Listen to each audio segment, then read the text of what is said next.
இந்த பொங்கலுக்கு பூர்விகால Vivo mobile வாங்கி அப் டு 7000 rupees கேஷ்பேக் பெறுங்க.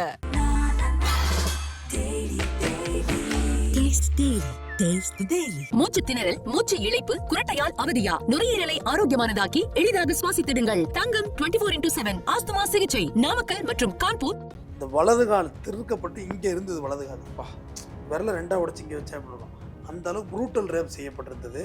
இந்த மௌமிதாவுடைய மரணம் வெறும் ரேப்புக்காக மட்டும்தான் நடக்குதுன்னு நான் மூடி மறைக்க விரும்பவில்லை. இந்த சிபிஐ பெரிய இதுலேருந்து தூதர்களா எல்லாத்தையும் கண்டுபிடிச்சி சொல்கிறானுங்களா? எத்தனையோ தமிழ்நாட்டுக்கு போன குப்பையில் கிடக்கு. இல்லை சார், இப்போ இருந்தாலும் அங்கே கல்கட்டாவில் இருக்கிறது வந்து மேற்கு வங்காள அரசு தான், அதான் மம்தா பானர்ஜி அரசு. சிபிஐ யார்கிட்ட இருக்கு? செல்வகுமார் மட்டும் தானே இருக்கு. இருந்தாலும் இப்போ இதை எடுத்துருக்கலாமே, ஆக்ஷன் எடுத்துருக்கலாமே. ஐயா, ஆர்ஜிகர் மருத்துவமனையில் நடந்தது வேற மாதிரியான விஷயங்கள் நிறைய நடந்திருக்கு. ஆனால் இது ஒன்று தான் வெளில வந்து கிளாஷ் ஆச்சு இந்த மேட்ரு. அவன் துணிச்சல பேசுகிறேன், நான் தான் பண்ணேன்னு ஓப்பனாக ஒத்துக்கிட்டான் ஃபஸ்ட்டே. ஆமாம், அதுவே எனக்கு முதல் சந்தேகம். சஞ்சய் ராய்க்கு 1000 பேர் இதுமாரி. ஓ, அவனுக்கு இது ஒரு பெரிய விஷயமே இல்லை. அவனுக்கு வேறு ஏதோ அந்த பெண்ணு பார்க்கக்கூடாததை பார்த்துட்டு ரேப்பு தான் நடந்துச்சுன்னு நம்ம ஏன் வைக்கிற? கழுத்தை அறுத்து போட்டுருக்கலாம். கழுத்தை நெரிச்சாலே போதாதா சங்க பிடிச்சி? ஏன் இவ்வளோ கொடூரமாக காலுகையெல்லாம் ஒட்டச்சி ரேப் பண்ண வேண்டிய அவசியம் இல்லை. ஒரு ஆள் மட்டும் செஞ்சிருப்பாரா? ஒரு ஆள் செய்யலை. நான் செஞ்சேன்தான், ஆனால் இவனும் சேர்ந்து செஞ்சான், இன்னொருத்தர் கை காட்டுறான். எப்படி விசாரிக்காம விட முடியும்? இப்போ சஞ்சய் ராய் மட்டும் குற்றவாளின்னு சொல்கிறாங்கல்ல, அவசர அவசரமாக அந்த பராமரிப்பு பணி ஏன் பண்ணணும்? பார்க்க தான் அப்படி கோட்டு சுட்டு போட்டு சுற்றுவாங்க. அவங்க நம்ம போலீஸோட என்ன ஸ்ட்ராங்கான அவ்வளவு தான் உரிச்சிருப்பாங்க. இப்படி நகங்கள்லாம் பிடிங்கிருப்பாங்க சிபிஐல. ஒருத்தரை குற்றவாளின்னு சொல்லிட்டா என்ன ஏதுன்னு தெரியாமல் கண்மூடித்தனமாக அவனை குற்றவாளின்னு கூப்பிடுறது அது ரொம்ப தப்பு. சஞ்சய் ராய் மட்டும் தான் அக்யூஸ்டா கிடையாது. சஞ்சய் ராய் பின்னாடியும் அக்யூஸ்ட் இருக்காங்க. சீக்கிரமாக அவனை தூக்கி ஏற்றி தொங்க விட்ட வேலை. கிங் டிவி நேயர்களுக்கு வணக்கம். இன்றைய சிறப்பு நேர்காணலில் நம்மோடு இணைந்திருக்கும் சிறப்பு விருந்தினர் குற்றவியல் வழக்கறிஞர் டாக்டர் RS தமிழேந்தன் அவர்கள். சார் வணக்கம். வணக்கம். கடந்த 5 மாதமாக காத்திருந்தான் கல்கட்டா ஆர்ஜிகர் மருத்துவமனையில் அந்த பயிற்சி மருத்துவருக்கு ஏற்பட்ட இந்த ஒரு பயங்கரத்தை ஏதாவது நல்ல தீர்ப்பு கிடைக்கும்னா 5 மாதமாக காத்திருந்தா இன்னைக்கு தீர்ப்பு வந்திருக்கு. இந்த தீர்ப்பை நீங்கள் எப்படி பார்க்குறீங்க? அந்த தீர்ப்புக்கு மத்தியில் குற்றவாளி சொன்ன விஷயம்னு ஒன்று இருக்குது, அதை நீங்கள் எப்படி சார் பார்க்குறீங்க? மௌமிதாவுக்கு நான் உரிய நீதி வழங்க வேண்டும். அந்த உரிய நீதி வழங்குவதற்கு நம்மளும் கிங் டிவி சார்பாகவும் நம்மளோட நேயர்கள் சார்பாகவும் நம்ம போராட்டத்தை விடக்கூடாது. கண்டிப்பாக பல நேர்காணல் எடுத்திருக்கோம். தொடர்ச்சியாக பேசியிருக்கோம். அதாவது ஒரு மருத்துவமனை கல்லூரி மருத்துவமனை அது ஒரு தனியார்கிட்ட இருந்து ஒருத்தர் உருவாக்கி தன்னோட க்ரௌடு ஃபண்டு சேர்த்து மக்களுக்கு காசு கொடுன்னு ஒரு ஊராக போய் பிச்சை எடுத்தாலும் பிச்சை யாசகம் கேட்டு அதை உருவாக்கி அந்த மருத்துவமனை ஆளாக்கி கொண்டு வந்தால் அந்த மருத்துவமனை நூற்றாண்டு காலத்தை கடந்த மருத்துவமனை. அந்த மருத்துவமனையில் அதுவும் இவங்க வந்து ஒரு பயிற்சி மருத்துவர் பிஜி, அதாவது எம்டிக்கு படிக்கிற பிஜி படிக்கிற மருத்துவமனை ஒரு ஆடிட்டோரியத்தில் வச்சு ப்ரூட்டல் ரேப் செஞ்சு முதுகெலும்பு உடைக்கப்பட்டிருந்தது. இந்த வலது கால் திருக்கப்பட்டு இங்கே இருந்தது வலது கால். கற்பனை பண்ணி ரெண்டா இந்த கையை இதுக்கு மேலே விரல இதுக்கு மேலே கிழிக்க முடியாது. விரல ரெண்டா உடச்சி இங்கே வச்சா போடலாம். அந்த அளவுக்கு ப்ரூட்டல் ரேப் செய்யப்பட்டிருந்தது. அப்புறம் ஆரம்பத்தில் பார்த்தா சஞ்சய் ராய் தான் அதில் அக்யூஸ்டாக ஃப்ரேம் பண்ணப்பட்டான். சஞ்சய் ராய் பார்த்தீங்கன்னா அவன் ஏன் ஃப்ரேம் பண்ணப்பட்டான்னு சொல்லிடுறான். ஏன்னா இன்றைக்கி அவன் ஒரே நல்ல புனிதராக மாறிட்டான்ல. ஆமாம், அதனால் அதுக்கான விளக்கத்தை சொல்லிடுறேன். அவனோட ப்ளூடூத் அங்கே கண்டு கிடந்திருக்கு. இந்த ப்ளூடூத்தை எடுக்கிறதுக்கு வந்தான். ப்ளூடூத் எந்த செல்லில் கனெக்டிவிட்டியில் இருக்குங்கிறத போலீஸ் செக் பண்ணிகிட்டே இருந்தாங்க. எதில் செல்லில் வந்தால் கனெக்ட் ஆகுதுன்னு. இவனும் வர்றான், இவன் ப்ளூடூத்தும் கனெக்ட் ஆகிடுச்சு. அப்போ தான் அவனை தூக்குறாங்க. ஒன்று அடுத்து சிசிடிவி ஃபுட்டேஜில் பார்க்குறாங்க.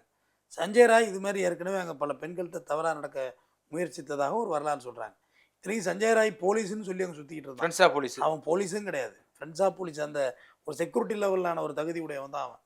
இவ்வளவும் அவனை பற்றியான பின்னணி. இதை டேவூரில் இருந்தே நம்ம சொல்லிக்கிட்டு வர்றோம். இது இவன் ஒரு ஆளுக்காக நடந்திருக்காது. ஏன்னா நொய்டாவிலேருந்து நான் பார்த்துக்கிட்டு இருக்கேன். நொய்டாவில் பல குழந்தைகள் 100-200 குழந்தைகள் அப்படியே கருத்தெல்லாம் அறுக்கப்பட்டு சாக்கடையில் கிடந்துச்சு. உடனே என்ன செஞ்சுட்டா ஒரு இன்னும் தண்டனை கொடுக்கல அந்த வழக்குக்கு. ஒரு டாக்டர் வந்து பாலியல் அப்யூஸ்க்காக வந்து குழந்தைங்களெல்லாம் பண்ணிட்டான்னு. எனக்கு அப்போ வயசு ரொம்ப சின்ன வயசு. அப்போவே எனக்கு இந்த ஞானம் இருந்துச்சு, இது பாலியலுக்கெல்லாம் இவ்வளோ பேரை கொண்டு இருக்க மாட்டான். அவன் ஏதோ ஒரு ரிசர்ச் பண்ணியிருக்கான். அதுக்காக இந்த குழந்தைகளை கொண்டு இருக்கான், ரிசர்ச் பண்ணின்னு. அப்போ ஆர்ஜிகர் நம்ம அதான் சொல்கிறோம். ஆர்ஜிகரில் ரேப்புக்காக மட்டும்தான் இது நடந்துச்சுங்கிறதை இப்போயும் நான் ஒத்துக்க மாட்டேன். இந்த சிபிஐ பெரிய இதுலேருந்து தூதர்களா எல்லாத்தையும் கண்டுபிடிச்சி சொல்கிறானுங்களா? எத்தனையோ தமிழ்நாட்டுக்கு போன குப்பையில் கிடக்கு. திரும்ப வந்துருச்சு. இந்த திருச்சி ராமஜெயன் அவருக்கு திரும்ப வந்துட்டு ரயிலில் பணம் திருடின டாப்பில் ட்ரில்லை போட்டு அதை கண்டுபிடிக்கல. சிறுதாவூர் பங்களாவில் ஜெயலலிதாவோட 540 கோடி ரூபா பங்களா கேஸ் என்னாச்சு? எல்லாம் சிபிஐயில் போய் தான் கிடக்கு, குப்பையில் தான் கிடக்கு. இதை மட்டும் அப்படியே கண்டுபிடிச்சி அப்படியே உடனே அறுவடை பண்ணிட்டு போகிறாங்களா? இந்த இஷ்யூ ரொம்ப தீவிரமான இஷ்யூ ஆச்சு. ரகோத்தமன் ராஜீவ்காந்தி கொலை வழக்கு விசாரிச்சவர் ரிட்டையர் ஆகி சொல்கிறாரு, சிபிஐயில் அவ்வளோ ஃப்ரீக்வெண்ட்டாக விசாரிக்க முடியல, மினிமம் பொலிட்டிக்கல் இன்டர்ஃபியரிங் இருக்குங்கிறாரு. அப்புறம் என்ன சிபிஐ? அரசியல் இன்ஃப்ளூயன்ஸ் இருந்தாலே முடிஞ்சு போச்சு. நீ போலீஸோட மோசமான ஆளு இல்ல சார். இப்ப இருந்தாலும் அங்கே கல்கட்டாவில் இருக்கிறது வந்து மேற்கு வங்காள அரசு தான், அதான் மம்தா பானர்ஜி அரசு. சிபிஐ யார்கிட்ட இருக்கு? சென்ட்ரல் கவர்மெண்ட் தானே இருக்கு. இருந்தாலும் இதை எடுத்துருக்கலாமே, ஆக்ஷன் எடுத்துருக்கலாமே. அதான் நம்பிக்கை இல்லைன்னு சொல்லி பெரிய பிரச்சனை பண்ணி ஆர்ப்பாட்டம் பண்ணி, அப்போ அரசியல் ஸ்டாண்டு வேறு இருந்துச்சு, எலெக்ஷன் ஸ்டாண்டு வேறு இருந்துச்சு. ஆமா, எல்லாம் சேர்த்து அடிச்சாங்க. ரைட், ஓகே, சிபிஐ கேட்டால் நம்ம அனுப்பிவிட வேண்டியதான். அப்புறம் என்ன பண்ணுறது? இந்த மௌமிதாவுடைய மரணம் வெறும் ரேப்புக்காக மட்டும்தான் நடக்குதுன்னு நான் மூடி மறைக்க விரும்பவில்லை. எப்படி சொல்றீங்க? இல்லை, அதுக்கான அவசியமே அங்கே கிடையாது. ஆனா ரேப்புக்கு தகுந்த மாதிரி தான் நடந்திருக்கு சார். அதுக்கான பிறப்பு அவசியம் சிதைக்கப்பட்டிருக்கு. அதான் நெறியாளர் அங்கே அந்த அந்த அதுக்கான அவசியமே இல்லாத ஒரு இடம் அது. சஞ்சய் ராய்க்கு 1000 பேர் இது மாரி. ஓ, அவனுக்கு இது ஒரு பெரிய விஷயமே இல்லை. அவனுக்கு இது வேறு ஏதோ அந்த பெண்ணு பார்க்கக்கூடாததை பார்த்துட்டு அப்படின்றது தான் என்னுடைய இன்னைக்கும் நான் திருப்பி திருப்பி ஆணித்தரமா சொல்லிட்டு வரேன். நான் சொல்கிறது ஒரு தற்குறித்தனமாவோ தவறாக கூட இருந்துட்டு போட்டோம். ஆனால் வேறு ஏதோ அதில் இருக்குது, இதை தாண்டி ஒரு விஷயம் இருக்குது. அதுக்காக வேண்டி தான் அந்த பொண்ணு பெருசாக ரேப் பண்ணிட்டு போயிருக்கலாமே. இவ்வளோ ப்ரூட்டல் மர்டர் செய்ய வேண்டிய அவசியம் இருக்குது. அதானே, ஒரு நைஃப் எடுத்து கழுத்து எடுத்தா முடிஞ்சு போச்சு.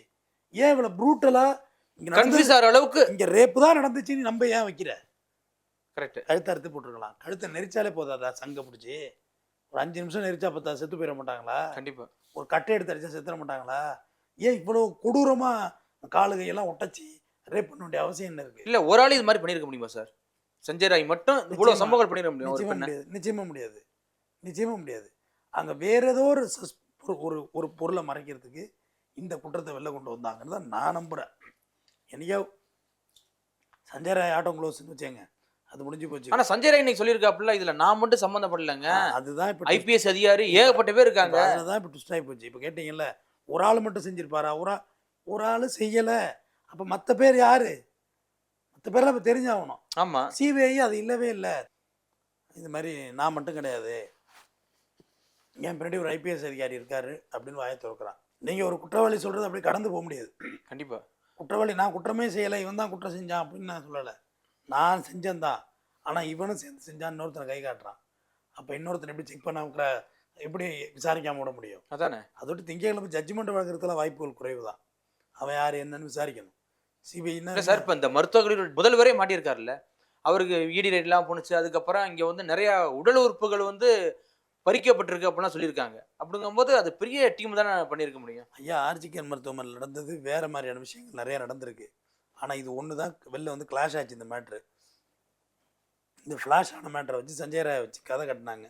ஆனால் அவனும் ஒரு கட்டத்தில் இது சாதாரணமாக எப்பயும் போல கடந்து போயிடலாம் அப்படின்றது தான் அவன் துணிச்சலை பேசுகிறேன். நான் தான் பண்ணேன்னு ஓப்பனாக ஒத்துக்கிட்டான் ஃபஸ்ட்டே. ஆமாம், அதுவே எனக்கு முதல் சந்தேகம்.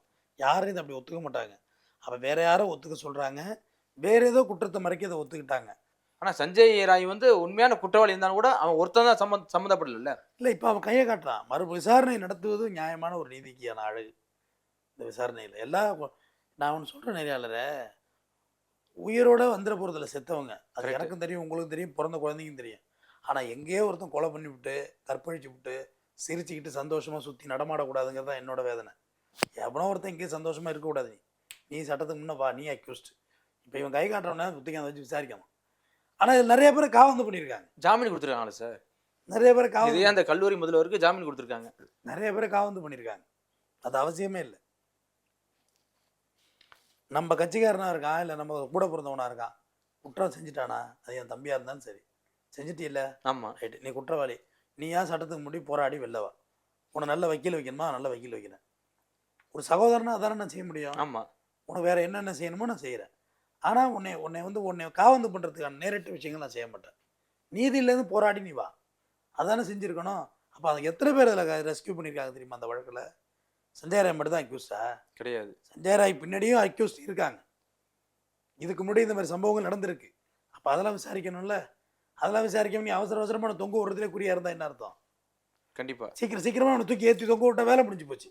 இப்போ சஞ்சய் ராய் மட்டும் குற்றவாளின்னு சொல்கிறாங்கல்ல, அவசர அவசரமா அந்த பராமரிப்பு பணி ஏன் பண்ணணும்? மருத்துவர் வந்து இறந்து கிடத்தாங்கல்ல, அந்த இடத்த அவசர அவசரமா ஏன் பராமரிப்பு பண்ணு? ஆடிட்டோரியம் பராமரிப்பு பணி எதுக்கு பண்ணணும்? எதுக்கு பண்ணணும்? ஊக்கி எடுத்து பிளாக் பண்ணி பூட்ட வேண்டியதானே? அப்படிதானே வழக்கம், பூட்டி சீல் வச்சிருவாங்க. கேஸ் முடிகிற அப்படிதான் இருக்கும். அந்த இடமா ரெனோவேட் பண்ணிட்டாங்க.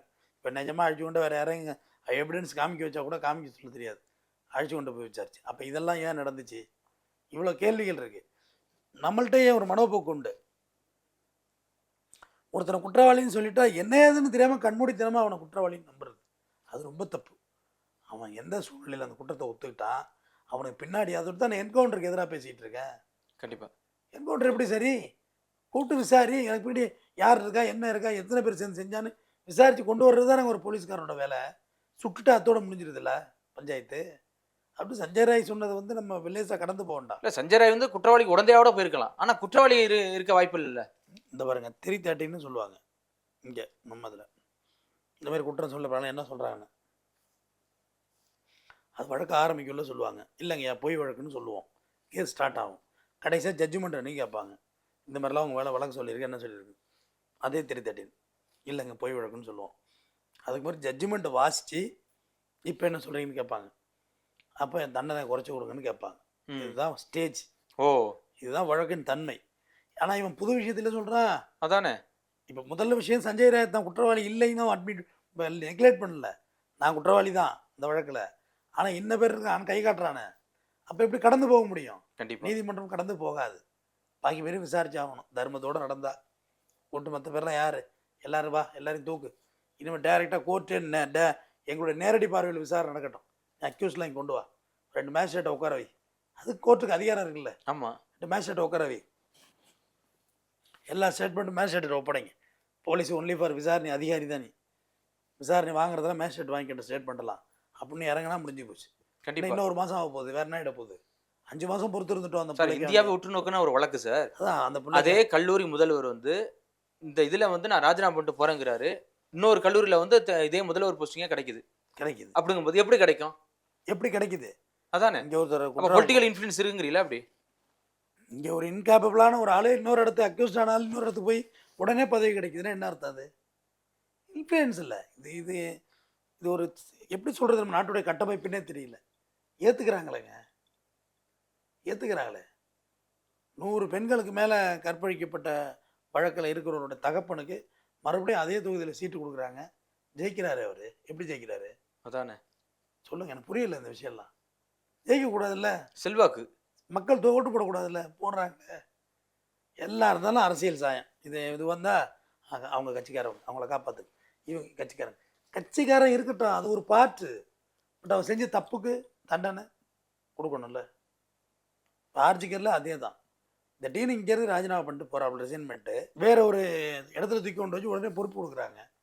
அப்போ என்ன நியாயம் இருக்குங்க? இப்போ நீங்கள் சொன்ன மாதிரி இப்போ இந்த 310 ஏதோ சொன்னீங்களா சார், இப்போ இதில் வந்து இப்போ குற்றவாளிக்கு வந்து தண்டனை அறிவிச்சிருப்பாரா, இப்போ என்னன்னு சொல்லு அப்படின்னு கேட்டுப்பாரு எப்படி சார் நீதிபதி சார்? இல்லை, இப்போ ஒரு குற்றம் உங்கள் மேலே குற்றம் சுத்தப்பட்டாச்சு, எல்லா ஆர்குமெண்ட்டும் முடிஞ்சுட்டு என்ன சொல்கிற, உனக்கு இந்த தண்டனை கிடைக்கும் அப்படின்னு சொல்லியிருப்பாரான்னு கேட்குறேன். இல்லை, என்ன சொல்ல போகிற, உன் குற்றத்துக்கு நிரூபிக்கப்பட்டுரு அப்படின்னு சொல்லியிருப்பாரு. அப்போ சொல்லியிருப்பான், ரைட்டு நான் செஞ்சது உண்மைதான், இன்னும் பேர் இருக்கான், வா அவனையும் கூப்பிட்டு வாடி மாப்பிள்ள எல்லாரையும் கோத்து விட்டு போவோம், அவ்வளோதான். அதுக்காண்டி இவன் சொன்னது அப்படியே நீதிமன்றம் நம்புன்னு எடுத்துக்காதீங்க, விசாரிக்கணும்ல. ஆமாம், யாரும் உண்மை கையை கட்டுறதா? நாளைக்கு எனக்கு தண்டனை ஆகுல. ஆண்டனின்னு ஒரு பையன் இருக்கா கிங் டிவியில், அவரும் குற்றவாளி தான் நான் சொல்லிட்டு போகிறதா என்ன? அதுக்கான முகாந்திரம் இருக்கணும். இவன் சிபிஐலேயும் இதை சொல்லியிருப்பாங்க, மறைக்கப்பட்டிருக்குமா? மறைக்கப்பட்டிருக்கும், அவ்வளோதான். இதில் என்ன அப்புறம் என்ன ஓப்பனாக சொன்னால் அதான் ஒன்று சொல்லியிருப்பான், சொல்லாமல் எப்படி இருப்பான்? ஏன்னா பிரச்சனை அவ்வளோ பிரச்சனை, சிவியர் பிரச்சனை. ஆமாம், உரிச்சிருப்பாங்க, இப்படி நகைங்கெல்லாம் பிடிங்கிருப்பான் சிபிஐலாம்.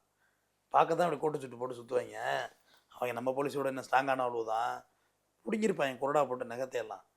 அவன் சொல்லியிருப்பான், பிடிங்கி சொல்லக்கூடாது சொல்லியிருப்பாரா? எப்படி சொல்லியிருப்பான், ஆரம்பத்திலே சொல்லியிருப்பான். அதுக்கு பிறகு சரி சொல்லாத, பேசி மொழி உன்னை எப்படியா விடுதலை பண்ண வழி பார்க்குறோம், அது பார்க்குறோம் அப்படின்னு பேசியிருப்பாங்க. அதுக்கு நடைபெறலை, அதனால தான் இந்த போட்டு உடச்சாச்சிட்டு போயிட்டான். கண்டிப்பா சார், மிக்க நன்றி சார். நன்றி. இந்த பொங்கலுக்கு பூர்விகால விவோ மொபைல் வாங்கி up to 7,000 rupees கேஷ்பேக் பெறுங்க.